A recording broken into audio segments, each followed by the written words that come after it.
Assalamualaikum warahmatullahi wabarakatuh. Berjumpa lagi sama saya. Saya sudah lama tidak upload video karena berbagai kesibukan. Dan pada video sekarang saya akan membahas mengapa harga murai batu sekarang itu anjlok. Seperti kita ketahui, untuk harga murai batu sekarang di pasaran harganya tidak sebaik dahulu kala, yaitu sekitar tahun 2014-2015an lah, dimana harga waktu itu untuk anakan lolohan yang baru yang masih diloloh juga sepasang satu sarang itu bisa dihargakan sampai 5.000 atau 5 juta, atau paling minim-minimnya itu harga bakul itu 3.500 atau 4.000. Untuk sekarang harga pastol aja banyak yang menjual di angka 1,5 1,7, itu udah sama kurung, walaupun bukan kurung yang bermerek, tapi ya dari harga tersebut kita bisa simpulkan bahwa harga murai batu tersebut sedang mengalami penurunan. Oke, pada pembahasan kali ini saya akan mencoba membahas apa sih penyebab anjloknya harga murai batu tersebut. Oke, teman-teman semuanya, mohon maaf sebelumnya saya membuat video ini bukan untuk mendiskreditkan seseorang atau satu profesi atau apapun. Ini hanya sekedar untuk pembelajaran kita semua, berbagi pengalaman, ataupun ini hanya hasil analisis saya secara pribadi. Adapun nanti hal tersebut salah ataupun keliru, untuk diingatkan pada saya supaya saya bisa lebih memahaminya. Oke, baik. Untuk yang pertama, mengapa harga murai batu tersebut menjadi anjlok atau turun, yaitu dulu pada tahun sekitar 2014 itu Indonesia kebanjiran, atau ya banyak murai muda hutan yang datang dari wilayah Malaysia. Itu jumlahnya hampir ribuan lah. Bahkan yang saya ketahui di pengepul yang biasa saya juga dulu pernah beli untuk muda hutan tersebut, dia sekali mempunyai stok itu sekitar 300 sampai 500 ekor. Itu dari berbagai kondisi. Ada yang bondol, ada yang masih trotol hutan, ada yang pastol, ada yang udah dewasa. Itu karena kondisi tersebut menentukan harga. Untuk harga murai batu muda hutan Malaysia tersebut ditentukan oleh panjang ekor. Yang saya ketahui dulu waktu saya masih suka membeli, panjang ekor mulai dari 16 cm itu di harga 1,4 juta, 15 cm mulai 17 cm harga 1,5, 17 cm mulai 1,8, dan selanjutnya hampir sampai 2,3 juta. Itu untuk kondisi yang mulus tanpa ada cacat ataupun bondol. Karena untuk bondol harga masih di bawah 1.000 waktu itu. Itulah mengapa banyak para penggemar kicau mania khususnya di sekitaran lokasi saya berada ini yang mendapatkan murai dengan harga di bawah para peternak yang sudah ada di lokasi tersebut. Adapun untuk muda hutan murai Malaysia tersebut memang ada perbedaan, tapi yang perbedaan yang paling mencolok itu rata-rata untuk tubuhnya itu kecil dibanding emang murai dari daerah Aceh, pegunungan Bukit Luser dan sekitarnya, Pidi dan sekitarnya, karena yang biasa kita sebut itu murai Medan ya.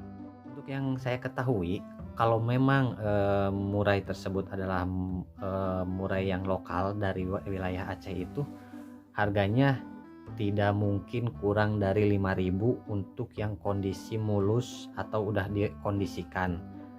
Karena saya sempat berkomunikasi juga dengan pemikat yang di daerah Aceh tersebut. Sekarang kontaknya masih ada tapi nggak tahu aktif nggak tahu enggak.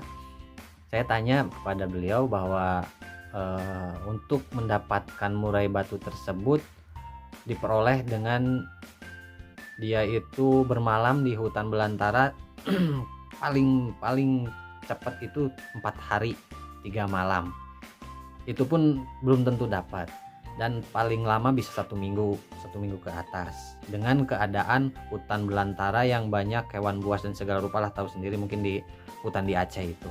Makanya ketika dapat 1 murai tersebut, dia itu menjual yang belum dikondisikan ataupun belum mengepur sama sekali itu di harga 5.000, paling murah itu 4.500 kalau nggak salah. Itu maksudnya 4,5 juta atau 5 juta. Itu yang baru keluar dari hutan.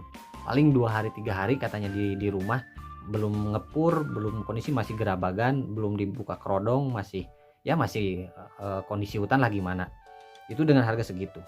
Ya dengan syarat mungkin kondisinya katanya tidak bonyok, di sekitar paruhnya tidak bonyok. Kalau bonyok pasti menentukan harga juga, semakin turun pastinya.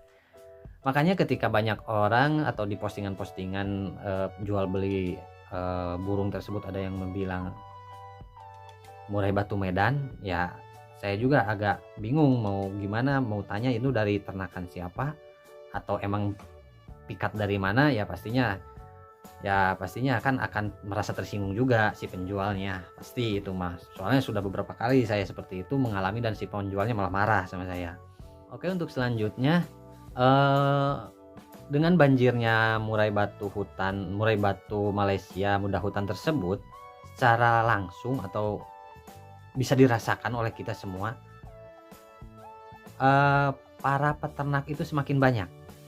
Dulu waktu tahun 2014-2013 itu peternak paling satu wilayah, misalkan satu desa atau satu kecamatan cuma satu, atau kadang-kadang nggak ada, atau di daerah lain gitu. Jadi si perputaran populasinya itu masih sedikit, sehingga mempengaruhi terhadap harga. Semakin banyak populasi hewan tersebut atau murai batu tersebut, maka harga pun akan berpengaruh, akan semakin turun. Karena apa? Karena ketika peternak banyak dan harga masih tetap misalkan di atas, dia seperti tadi misalkan harga 2.000 ke atas itu, maka si pembeli itu akan lebih banyak pilihan tuh untuk, karena ada pilihan lagi peternaknya. Saya tanya aja ke peternak yang selanjutnya, yang sebelah sana, dan ketemulah sama peternak yang memang lagi membutuhkan uang, atau di tempatnya peternakannya dia itu sudah numpuk si stoknya, karena banyak atau karena dia udah menahan supaya tidak terjual dengan harga murah, tapi lama kelamaan biaya juga semakin membengkak. Makanya ada kemungkinan dan sering terjadi itu harga diturunkan dan semakin turun seperti itu. Apalagi kalau yang membelinya itu bakul atau pengepul yang memang khusus bekerja untuk mencari nafkah di jual beli burung murai batu tersebut. Tidak salah sih, cuma memang ya itu yang mempengaruhinya seperti itu. Saya tidak menyalahkan atau apapun, cuma menjelaskan bahwa itu berpengaruh terhadap harga burung tersebut. Karena setahu saya dulu peternak murai batu itu mungkin sampai sekarang juga masih terbagi tiga, yaitu yang pertama peternak yang biasa, yang kalau boleh pakai bahasa kasar sih ternaknya sayur. Maksud sayur itu ya murainya yang biasa-biasa, asal bisa berjodoh, kemudian bertelur dan bisa beranak pinak, berkembang biak seperti itu. Dan kemudian ada yang bilang itu yang penting jadi ATM seperti itu. Kemudian ada juga peternak yang mengandalkan katuragan. Nah, katuragan itu mungkin dari misalkan dia punya postur enak, kepala cepak, ekor. Kebanyakan kalau murai batu itu yang katuragan itu ekor. Dulu yang terkenal itu kalau nggak salah dari Singapura, ring DDS, David de Souza, itu sampai ekor 30 sekian sentimeter. Itu sempat merajai murai batu katuragan ekor panjang waktu itu. Kemudian ada juga peternak yang memang fokus di masalah kualitas atau prestasi. Nah, yang ini yang yang bertahan sampai sekarang memang yang bertahan, tapi cukup terpengaruh oleh adanya harga murai batu yang turun. Karena apa? Karena ketika dia sebagai peternak murai prestasi mempertahankan harga karena murai tersebut berprestasi, tapi dibanting oleh murai-murai atau peternak-peternak yang biasa tadi. Nah, tergantung dia apakah dia mau bertahan atau sanggup bertahan, atau demi kelangsungan harga yang tetap stabil atau gimana, yaitu ada pada diri mereka semua. Ini saya bahas ini bukan untuk apa-apa, cuma untuk sekedar pengetahuan bahwa hal tersebutlah yang mempengaruhi terhadap harga murai batu pada saat ini. Nah, untuk selanjutnya juga mengenai tadi yang karena banyaknya para peternak tersebut sehingga stok menumpuk, maka akan mempengaruhi terhadap harga, karena si peternak tersebut akan merasa modal semakin banyak karena stok terus menumpuk, pakan harus lebih banyak atau waktu juga tersita lebih banyak, maka daripada menumpuk atau maka dijual lah, dirad harganya atau gimana supaya si perputaran uang di peternakan dia itu masih terus berjalan supaya bisa menghidupi keluarganya juga. Tidak salah juga, cuma memang ini yang mempengaruhi terhadap harga murai batu sekarang. Oke, mungkin sekian dulu pembahasan mengapa harga murai batu tersebut anjlok, atau bukan anjlok sih, lebih tepatnya turun lah. Karena kalau anjlok terlalu kasar atau terlalu mendiskreditkan mungkin ya. Mohon maaf apabila ada kesalahan yang kata-kata atau penyampaian saya yang salah. Itu hanya sekedar hasil analisis saya semata. Terima kasih, jangan lupa share, komen, subscribe juga video ini. Terima kasih. Assalamualaikum.